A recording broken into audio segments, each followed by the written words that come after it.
हाँ अभी बहुत जी बहुत जिनको धन्यवाद सर, और बहुत ही बेहतरीन तरीके से आपने आरटीआई के जो पूरे एक तरह से शुरू से लेकर के अंत तक आरटीआई कानून की सभी धाराओं को बहुत ही संक्षिप्त तौर पर आपने बहुत ही बेहतर ढंग से समझाया है। उम्मीद है कि हमारे जो यहाँ पे पार्टिसिपेंट्स हैं उन्होंने इसका जरूर लाभ लिया होगा, और आगे भी यह कार्यक्रम यूट्यूब में अपलोड किया जाएगा इस रिकॉर्डिंग के बाद में, तो आप लोग उसका बाद में भी शेयर कर सकते हैं अपने मित्रों के बीच में, हमेशा इसको देख सकते हैं। और साथ में फेसबुक लाइव तो ये चल ही रहा है, वहाँ से लिंक आप प्राप्त कर सकते हैं।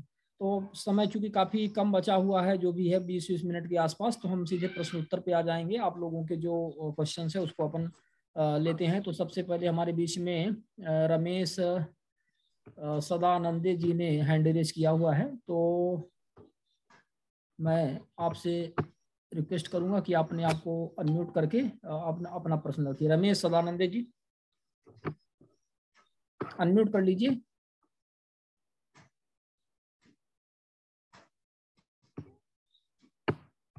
अनम्यूट कर लीजिए प्लीज।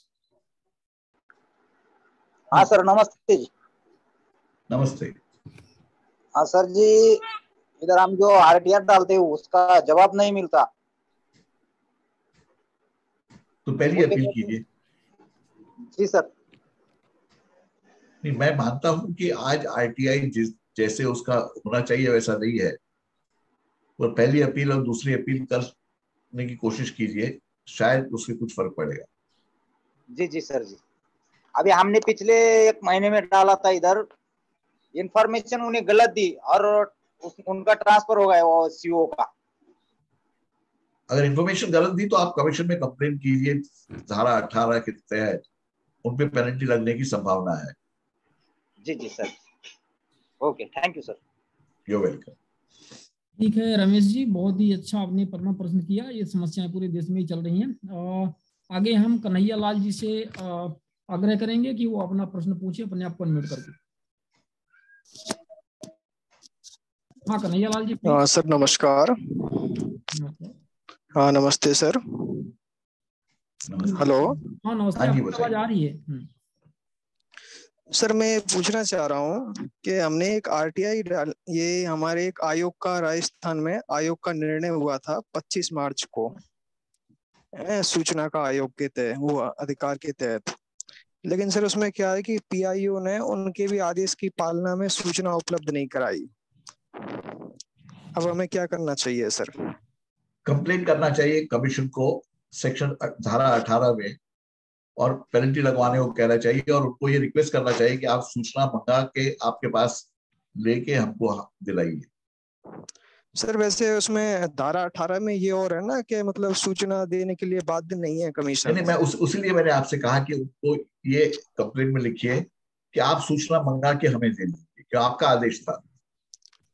अच्छा सर, ठीक है, धन्यवाद सर। जी सर, जी सर। वैसे सर मैंने आपका म्यूट हो गया।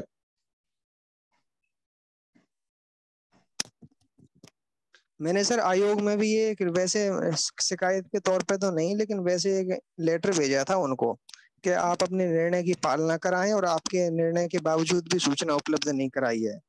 तो हालांकि उनका अभी तक कोई पत्र आया नहीं है, तो वो ठीक है या शिकायत अलग से दर्ज करें? मेरे हिसाब से शिकायत दर्ज कीजिए, शायद इस पत्र का, मेरे हिसाब से पत्र का जवाब मिलना चाहिए, बट जी सर 90% नहीं मिलेगा। तो शिकायत ही दर्ज करनी चाहिए सर? शिकायत तो दर्ज कर दीजिए। ठीक है सर, धन्यवाद। ठीक है कन्हैया लाल जी, धन्यवाद आपके प्रश्न के लिए। मंजीत चौधरी जी, अपने आप को अनम्यूट करके अपना प्रश्न पूछें। मंजीत चौधरी जी। हाँ नमस्कार सर। सर मेरा ये सवाल है, ये आरटीआई का जो धारा 20 जो है, तो अगर सूचना हम लोग को सही समय पे उपलब्ध नहीं होती है तो राज्य सूचना आयोग अपने इच्छा अनुसार पेनल्टी लगाते हैं, या नहीं देने पे ये लगाना जरूरी है? नहीं देने पे राज्य सूचना आयोग को ये देखना है कि कोई रीजनेबल वजह है कि नहीं। अंग्रेजी में लिखा है विदाउट रीजनेबल कॉज। अगर कोई कारण है जिसकी वजह से वो नहीं दे सके और वो कारण बराबर लगता है तो पेनल्टी नहीं लगानी है। अगर कारण नहीं है कोई तो पेनल्टी लगानी चाहिए।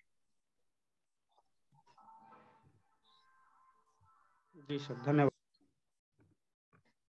ठीक है, मंजीत चौधरी जी बिहार से, उन्होंने अपनी बात रखी, आगे बढ़ें। और प्रकाश जी आप हैंड रेस करिए आपके रिएक्शंस में जाके। देवेंद्र होरे जी, आपके क्या प्रश्न है?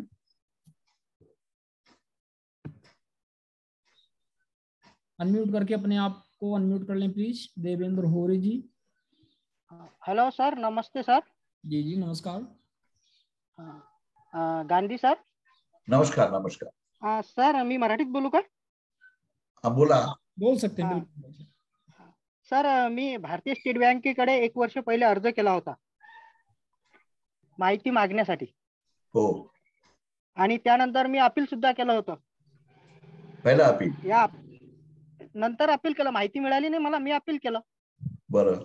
अपिलावरती आदेश झाला होता माहितीचे उत्तर द्या म्हणून. पहिली अपील का दुसरी अपील? पहिली अपील सर, पहिली अपील. बरं बरं. प्रथम अपील. आणि त्या प्रथम अपीलावर त्यांनी 1 वर्षापर्यंत मला माहिती दिली नाही. आणि आज काल मला त्यांनी माहिती दिली, ती पण खोटी माहिती दिली सर त्यांनी. तर मला हे विचारायचं आहे सर की मी आयोगाकडे काही त्याचं तक्रार किंवा अपील करू शकतो का सर? 1 वर्षाचा कालावधी झाला, आयोगाकडे कंप्लेंट केली पाहिजे. चालेल का? 1 वर्षाचा कालावधी उलटून गेला सर त्याच्यावर. नाही, तुम्हाला जबाब केव्हा भेटला? काल. हा, तर तुमच्याकडे 90 दिवसाचा टाइम आहे. जर होईल तर तेवढा टाइम नका काढू, 10-15 दिवसात तुम्ही कंप्लीट करून टाका. अच्छा, म्हणजे 1 वर्षाचा कालावधी तर सोडून देतात, तो धरायचा नाही त्याच्यामध्ये? नाही, 1 वर्ष नंतर दिली ते आणि खोटी दिली ते दोन्ही तक्रार करा तुम्ही.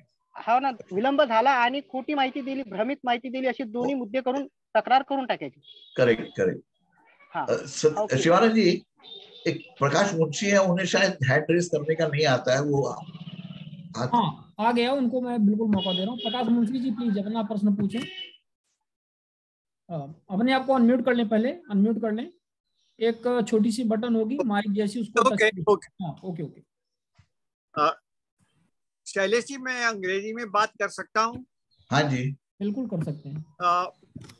What do the government mean by saying the questions are clarificatory in nature and not covered by RTI? We have asked how much electricity will be required to power 5G. How is that clarificatory? No. Let me explain.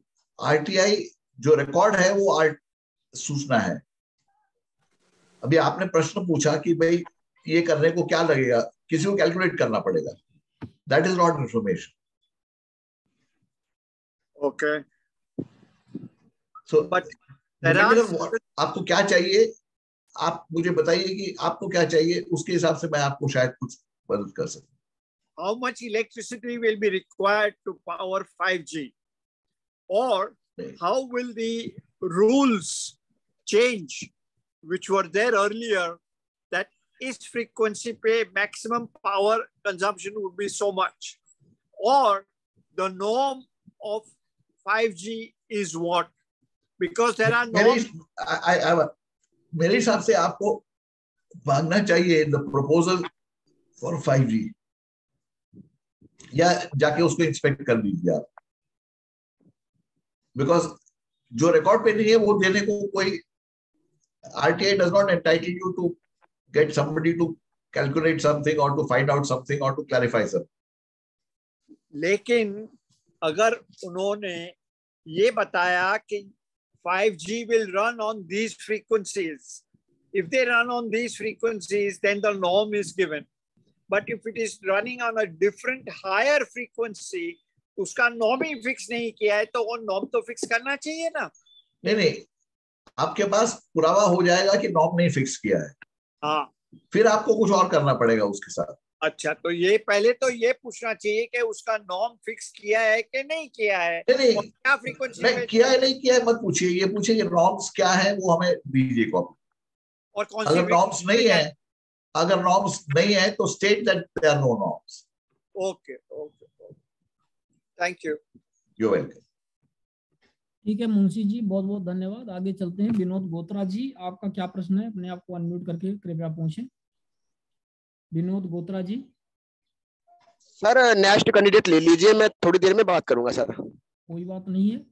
पवन अग्रवाल जी कुछ पूछना चाह रहे हैं। पवन अग्रवाल जी। 1 वर्षाचा कालावधी तर सोडून देतात, तो भरायचा नाही त्याच्यामध्ये। 1 वर्ष नंतर दिली ते आणि खोटी दिली ते दोन्ही तक्रार करा तुम्ही। हो ना, विलंब झाला आणि खोटी। आपकी आवाज नहीं आ रही पवन अग्रवाल जी, और कुछ अजीब से रिकॉर्डिंग वहां पर, मुझे लगता है पवन जी आपका म्यूट अनम्यूट नहीं किया है आपने। नहीं, वो अनम्यूट तो किया था, लेकिन आप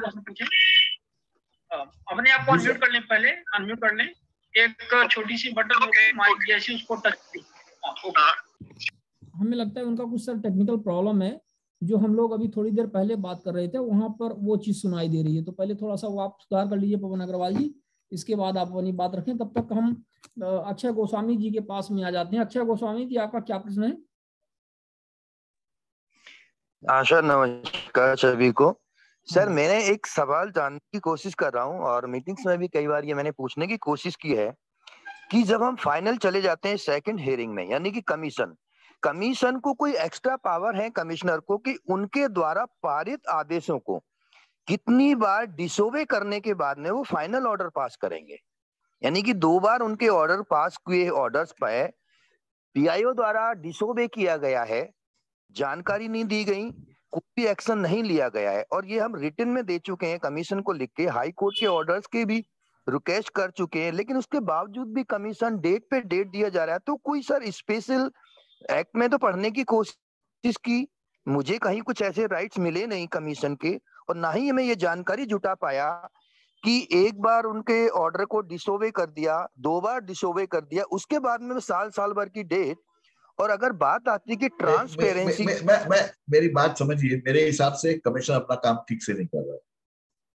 अगर इसमें सर जैसे आप कहते हैं या आनंद सर भी कहते हैं कि आप ये बता दीजिए कि ये भाई ये पब्लिक इंटरेस्ट है। देखिए करप्शन हुआ है, गवर्नर के ऑर्डर हैं, और देखिए जो अधिकारी सर हमसे जानकारी मांग रहा है, जिसने नहीं दी वही हमें इन्वेस्टिगेशन ऑफिसर बना दिया। और अब इससे एक इंटरेस्टेड चीज देखिए, हमने एप्लीकेशन फाइल करते हैं डीएम को। अक्षय जी मैंने एक सेंटेंस में कह दिया आपका कमीशन ठीक नहीं काम कर रहा है। अब इसका सोल्यूशन तो एक ही है, कानूनी तौर पे एक ही सोल्यूशन है, हाई कोर्ट में जाना। ठीक है sir, okay, thanks a lot sir. You welcome.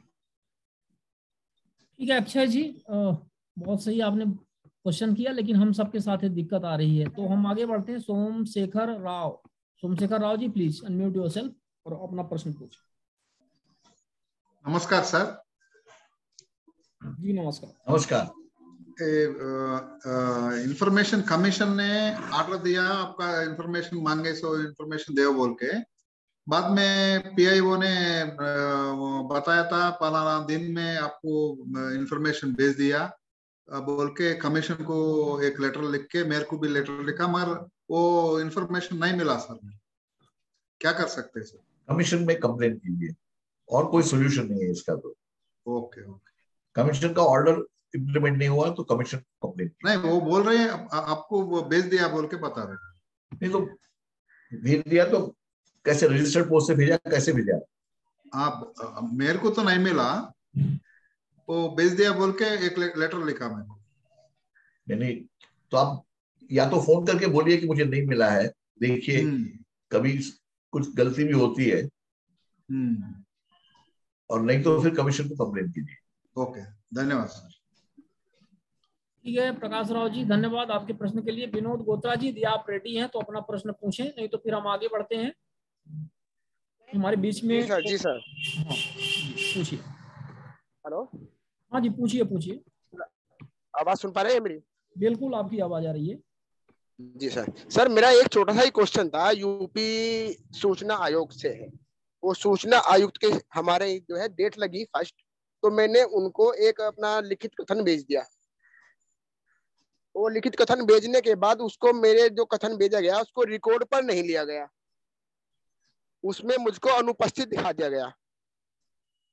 नहीं, अनुपस्थित तो बताएंगे, मगर मेरे हिसाब से उनको आपका रिटन कथन लेके निर्णय देना चाहिए। जी जी जी सर, ये ऐसा ही होता है, हम जो भी कथन भेजते हैं, जिस केस में भेजते हैं, वो उसको रिकॉर्ड पे ही नहीं लेते सर। वो गलत है। आपको हाजिर रहना जरूरी नहीं है, कोई पेशगी नहीं है। जी जी सर, सर इसलिए मैंने ये क्वेश्चन किया है आपसे सर। नहीं, वो गलत है। तो सर उसके आप लिए क्या किया जाए? कोर्ट के सिवा और कोई चारा नहीं है। जी sir, thank you sir, okay sir. You welcome. ठीक है बोत्रा जी, आपके प्रश्न के लिए धन्यवाद। आगे बढ़ें और हमारे बीच में पवन अग्रवाल जी, आपका जो प्रश्न था अपने आप को अनम्यूट करके पुनः प्रयास करें, यदि थोड़ा सा नॉइज वगैरह। आपका कमीशन ठीक नहीं काम कर रहा है। अब इसका सॉल्यूशन तो एक ही है, क्या करना चाहिए? कुछ प्रॉब्लम है पवन जी। हमें लगता है पवन जी का वो जो हम लोग टॉक हमारा चल रहा है वो कहीं ना कहीं से उनका रिवाइंड हो रहा है, वो दोबारा आ रहा है बैक वाली चीजें, कहाँ से इनका हो रहा है अब ये थोड़ा सा इसको पहले क्लियर कर लें। आगे बढ़ते हैं। ओप्पो F17 से हैं एक महोदय। ओप्पो F17, आपका शुभ नाम क्या रहेगा? सर शिवानंद सर और गांधी सर, दोनों सर को प्रणाम सर। सर मैं वीर बहादुर सिंह हूँ, अमेठी से, उत्तर प्रदेश से। सर मेरा एक क्वेश्चन ये है कि अगर धारा 6(1) और धारा 19(1) के अंतर्गत अगर जो भी जन सूचना अधिकारी हैं और या प्रथम अपीलीय अधिकारी है सूचना नहीं उपलब्ध कराते हैं, तो क्या इनके ऊपर जो धारा 52 के अंतर्गत इनके ऊपर FIR करने का क्या प्रोसीजर है सर? ये कॉम्प्लिकेटेड चीज है। अपने देश में एक्चुअल किसी को चाकू मारा हो तो भी FIR कराना मुश्किल होता है। जी सर। मगर कहीं कहीं पे FIR हुए हैं। ये थोड़ा ग्रे एरिया है लॉ का। आपकी बात सही है कि FIR होने चाहिए दर्ज, पर जैसे मैंने कहा चाकू मारने के लिए भी FIR नहीं दर्ज होते, तो ये तो बहुत छोटी बात हो जाती है। तो वो इंडिपेंडेंट कुछ कुछ जगहों पे, एक तारा सिंह जी करके हैं और भी कुछ दोस्त हैं जिन्होंने FIR करवाया है, मगर वो इंडिविजुअल पे डिपेंड होता है। इसका कोई एस्टैब्लिश चीज नहीं, मुश्किल है। सर ये एक्चुअली में तो है, जैसे धारा 52 के अंतर्गत है, तो अगर ये थोड़ा सा अगर हो तो मेरे हिसाब से सर थोड़ा सा डर तो इन लोगों के अंदर रहेगा। जो सूचना हम लोग सूचना आयोग तक जाते हैं तो यहीं से नीचे से मिल जाए। मैं मानता हूं, मगर पुलिस को आपकी FIR रजिस्टर करनी चाहिए ना। जी जी जी सर। उसके लिए शायद आपको मैजिस्ट्रेट के पास जाना पड़े, मतलब धारा 156(3) के अंतर्गत सर। हाँ, तो आप ट्राई कीजिए। अगर पुलिस करती है तो आपका वो आधार स्ट्रांग हो जाता है। तो पुलिस करेगी या नहीं, इस पे डिपेंड होगा। Okay sir, thank you sir.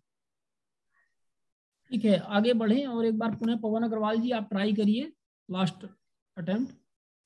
Okay sir. ठीक है बोत्रा जी, आपके धन्यवाद। आगे बढ़े और हमारे बीच में पवन अग्रवाल जी, आपका जो प्रश्न था अपने आप को अनम्यूट करके पुनः प्रयास करें। जी थोड़ा सा सर आ रही है अभी आवाज? नहीं कुछ। हेलो, हाँ अभी आवाज आ रही है अभी?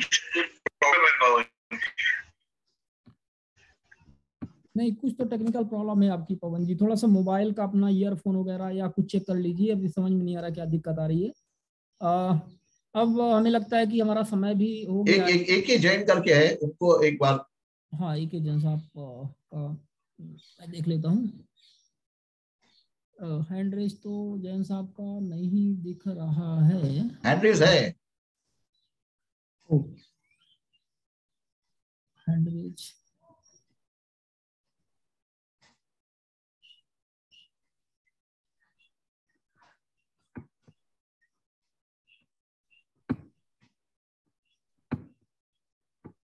ठीक है, मैंने सभी को अब एक साथ वो कर दिया है। अब अपने आप को अनम्यूट कर सकते हैं। तो यदि आपके प्रश्न है हैंड रेज नहीं कर पाए हैं तो आप लोग पूछ सकते हैं प्लीज। सही है कि FIR होने चाहिए सर, जैसे मैंने कहा चाकू मारने के लिए भी। AK जैन साहब, यदि आप हैं तो प्लीज अपने आप को अनम्यूट कर लें और पूछिए प्रश्न। ये ओके, AK जैन साहब। हाँ सर, मुझको पूछना है ये कि सेंट्रल इंफॉर्मेशन कमीशन में मेरे बहुत सारे कंप्लेन हैं। उसके ड्यूरिंग हियरिंग ये बोलते हैं इंफॉर्मेशन कमिश्नर साहब कि अगर आपका कंप्लेन है तो आपको मैं ठीक है जो है कंप्लेन उसका मैं एड्रेस करूंगा, लेकिन इंफॉर्मेशन में नहीं दिलवा पाऊंगा। ये क्या सच है? ये कंट्रोवर्शियल मैटर है। मेरे हिसाब से ये गलत है। मगर सुप्रीम कोर्ट का एक जजमेंट ऐसा है जो मेरे हिसाब से कानून के प्रावधान के विरुद्ध है। क्योंकि वो सुप्रीम कोर्ट का जजमेंट है, तो कमिश्नर्स कहते हैं हम तो ये सुप्रीम कोर्ट का जजमेंट इस्तेमाल करेंगे। सुप्रीम कोर्ट के कई जजमेंट्स मेरे हिसाब से कानून से संगत नहीं है। हाँ, ये आप ठीक बोल रहे हैं। अगर अब सुप्रीम कोर्ट को या तो वो ये देखा है मैंने, कोर्ट्स के पॉजिटिव डिसीजंस लोग नहीं लेते, नेगेटिव डिसीजन सब लोग पकड़ लेते हैं। हाँ, तुरंत पकड़ लेते हैं उसको। अनफॉर्चुनेट, बट लीगली ही वो गलत नहीं कह रहे हैं। अच्छा, सब ठीक है। तो अब इसलिए अब मैं अब अपील ही करना ज्यादा बेटर है, मतलब it is preferred to go for. सही बात। Thank you sir, thank you. Okay Jain साहब, धन्यवाद। गैलेक्सी A12 से हमारे मैडम कोई प्रश्न पूछना चाह रही हैं, अपना परिचय दें और प्लीज अपना प्रश्न पूछें। हेलो जी हेलो, हाँ आपकी आवाज आ रही है? जी मेरी आवाज आ रही है? हाँ जी जी नमस्कार, मेरा नाम नीतू है। मैंने एक आरटीआई डाला था, दिल्ली में डीडीए फ्लैट्स का अनऑथोराइज्ड कंस्ट्रक्शन था। वहां पे लोगों ने छतें कवर करके पूरा अपने अंडर में ले लिया, डी वालों ने। तो इसका इन्होंने रिप्लाई किया है, as per record to information in the shape of precise form is available, however on receipt of the complaint action is initiated under the relevant provisions of DMC Act 1957 by the concerned officials। तो अभी मुझे क्या करना चाहिए next? आप अभी उन्होंने कुछ किया है या नहीं किया ये तो मैं नहीं जानता हूँ, मगर आप कुछ नहीं किया, कोई एक्शन नहीं है। मुझे 3 साल हो गए हैं। बहन जी मेरी बात सुनिए, आप ये पूछिए कि आपके ये पत्र में आपने लिखा है कि ये कंप्लेंट का आपने एक्शन दिया है, जो एक्शन दिया है उसका मुझे पेपर्स का कॉपी दीजिए।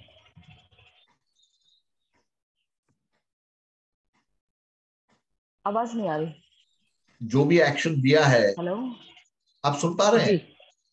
जी जो भी एक्शन दिया है आपके ये पत्र के हिसाब से, उसका मुझे कॉपीज भेजिए। ठीक है, मैं आपको सेंड करती हूँ। मैं 3 साल से सर मुझे नहीं नॉट टू मी। आप आरटीआई लगाइए दूसरा कि जो मैंने कंप्लेंट दी है उसके बारे में आपने जो एक्शन दिया है, हाँ, उसकी मुझे कॉपीज भेजिए। मतलब आपको मुझे नहीं, जी ठीक है। तो वो मुझे दोबारा आरटीआई डालना है?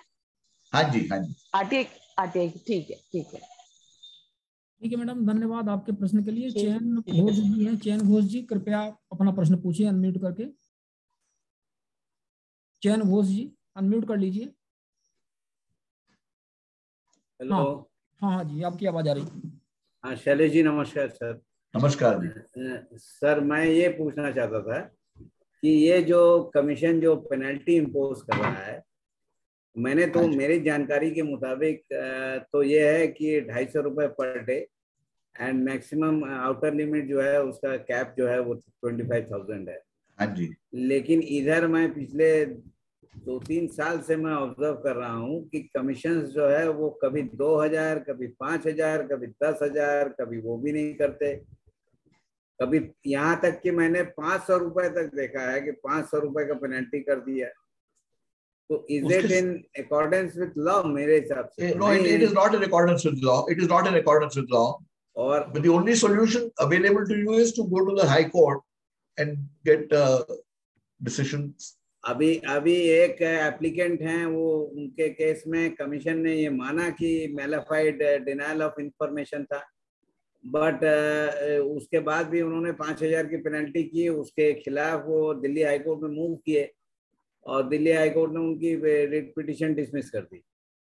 और दिल्ली हाई कोर्ट का ये कहना है कि आपका तो कोई लोकस ही नहीं है। नहीं, ये I am sorry but I don't agree with this decision. All I have no authority, so I am a person without authority talking. In my opinion, the High Court decision is bad in law. उनका कहना है कि आप तो applicant हैं, अगर मान लीजिए कि पेनल्टी जो है, अब इस पर शायद दिल्ली हाई कोर्ट के ऑर्डर्स भी हैं कि पेनल्टी इम्पोज करना जो है वो कमीशन का काम है, और वो उसकी डिस्क्रिप्शन पे है। नहीं नहीं नहीं नहीं नहीं नहीं नहीं नहीं नहीं, डिस्क्रिप्शन पे कानूनन किसी के डिस्क्रिप्शन पे कुछ नहीं होता है, unless it is specifically written, ऐसा खुद नहीं लिखा। हाँ, अनरीजनेबल कॉज है या नहीं, वो डिसीजन आर्बिट्रेरी एक तरह से है, but once it is established that information was not given as per law, then penalty लगाना 250 रुपए का अरिथमेटिक है और कुछ नहीं करना है। 250 रुपए गुणा 10, 50, 100 जो भी है। और इसके अलावा भी आपसे पहले भी वो वेबिनार में हमारी मुलाकात हो चुकी है, और ये आपने कहा था कि 45 डेज में जो है वो सेकंड अपील का डिस्पोजल होना चाहिए शायद। वो मैंने भी PIL लगाया है मुंबई में, 2 साल से लटक रहा हूँ, मगर अलग अलग राज्यों में अगर ये करेंगे तो शायद कुछ दबाव बनेगा, कुछ हाई कोर्ट्स के डिसीजन शायद फेवरेबल मिल सकते हैं। नहीं, हाई कोर्ट के डिसीजन तो उत्तरांचल हाई कोर्ट और हिमाचल हाई कोर्ट के तो डिसीजंस हैं कि कमीशन के पास कोई डिस्क्रिप्शन नहीं है पेनल्टी इंपोज करते समय। नहीं, अभी आप 45 डेज की बात कर रहे हैं। नहीं, 45 डेज, मैं हाईकोर्ट, अलग अलग हाईकोर्ट की आप बात बता रहे हैं। अब दिल्ली हाईकोर्ट कह रहा है कि ये हमारे लिए वो बाइंडिंग नहीं है कि हम दूसरा हाईकोर्ट की बात माने, और उन्होंने डिसमिस कर दिया, आउटराइटली डिसमिस कर दिया। वो देखिए, वो अपने हाई कोर्ट सुप्रीम कोर्ट अलग अलग तरह से करते हैं। We have to build pressure, that's all I can tell you.